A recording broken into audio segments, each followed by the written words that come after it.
Look at that sweet, sweet glare on the cover. Hi, I'm your host, Elizibar. This is a review of IF Anthology for, I think this was 2015. That's what it says on the side, which is kind of blurry. There we go. This is a pretty good book. This is probably going to be a short review.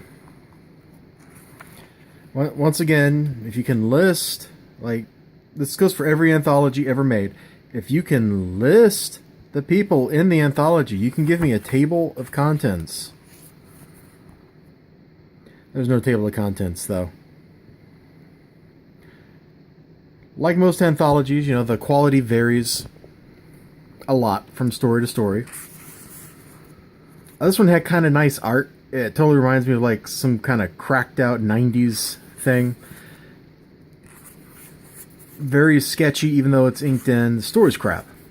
The story's stupid. I didn't like it. Moon.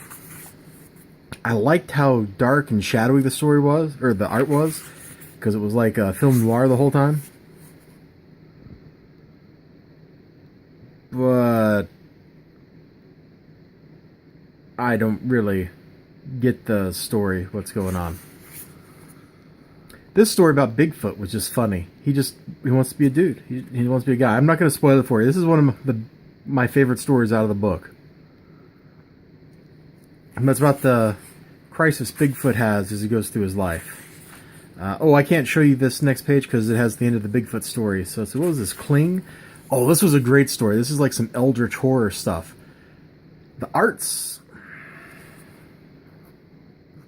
yeah.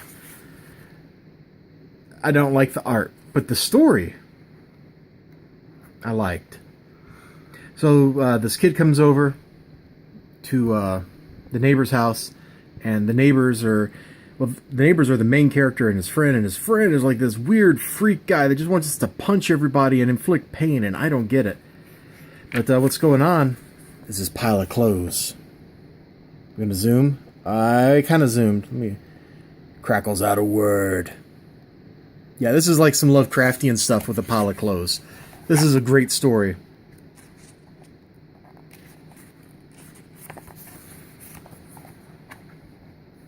I don't even remember. Oh, the initiation. This is kind of an interesting story. This guy shows up. Do you just want to focus properly?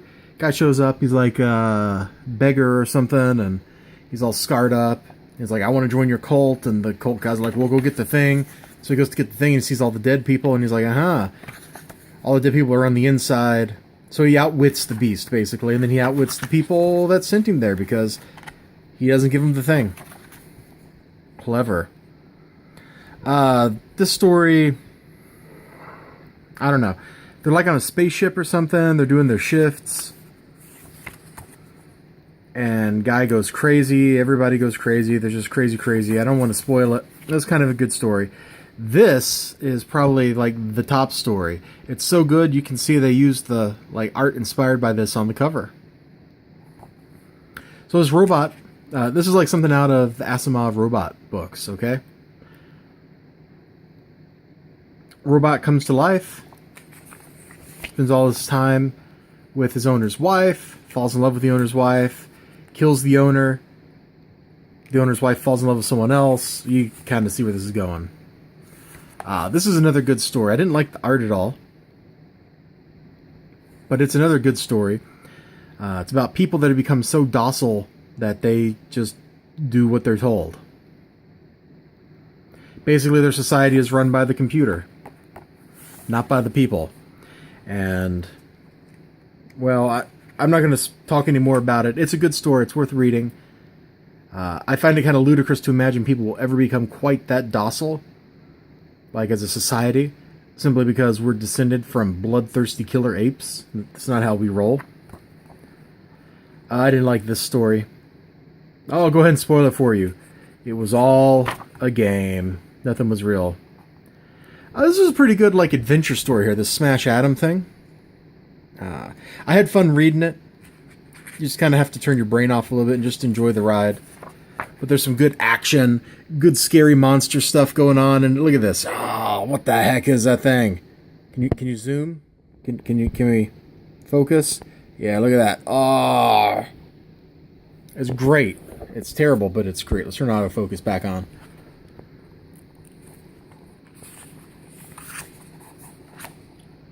What was this one? Oh, this is another kind of horror sci-fi thing. It was a pretty good story. I like the art in it.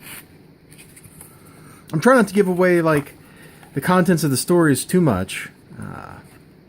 Is there any other really outstanding things in here? I gotta read all those still. Oof. What else? Oh, hey, that is freaky looking.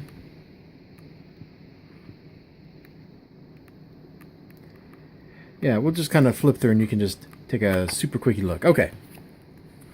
So, the theme, the sci-fi thing, I dig. Like, I've been reading a lot of this stuff. And I've been reading a lot of this stuff. So mixing it up with just like some straight up sci-fi story material in my reading list. Lots of fun. Some of the stories are way better than others. Some of them kind of crap. Some of them go for like, oh, this is the shocking twist ending. Oh, like this one. This is a fun like adventure battle story. And it actually, I'm going to spoil it for you. Shocking twist ending. It was some kids playing. I hate that crap. But in this case, it actually worked. Like, I really enjoyed it in this story. Whereas before, when it was the story back over here about a guy reliving the same day and getting shot. Like, I didn't enjoy that at all. So, yeah, I've just spoiled so much stuff. Oh, this story is about time travel. That was pretty interesting. Guy gets his legs wrecked, and so he time travels so that doesn't happen, and then his wife time travels. Like, it's pretty good. It reminded me of the movie Time Crimes. Oh, this story is not... I don't know if this counts as a sci-fi story. It's got some great art in it. It's this real loosey-goosey kind of style, but it's great stuff. I mean, look at this! Look, this is just crazy. This is just madness on page, which is appropriate because the character he sees crazy stuff, so that you're actually seeing what he is perceiving. It reminded me of a visual novel that I never played that one of my friends kept trying to get me to play, Saya no Uta or something like that. Anyway, short version. I love the theme. I love getting this sci-fi, this little taste of sci-fi. It mixed up my reading diet a lot. I loved it. I love sci-fi stuff. Let's just take a pan across the room. As we get over here, we'll hear the TV maybe, because Phantom is downstairs. She's watching the Learning Channel, I think, because my dog likes to watch TV. She thinks she's a person. Yeah, so you got like some Star Wars. Yeah, I have 2 copies of the same Timothy Zahn book. It's a really good book. I bought them at the dollar store by accident. Like, this is just the stuff on my bookshelf here. It's not the complete bookshelf, but just the stuff on this bookshelf. And I own so many books, but a lot of it's sci-fi. So reading a little sci-fi comic was pretty cool. It was great. $14.99 for that. I don't know. Oh, there was... Hold on. Something went wrong with the printing. Let me... Where is it? Yeah, like in this page. The next page... You gonna focus? The next page bleeds over into it. See that? This whole story is like that. It was very distracting. I don't know if that's intentional or some weird printing error. But some of these pages they have the ghost image of the next page. It's very distracting. Very distracting. Very distracting. Very distracting. Anyway, I had fun. I keep saying I recommend buying these Alterna anthology things, and that message hasn't changed. I recommend buying this. It was a good time.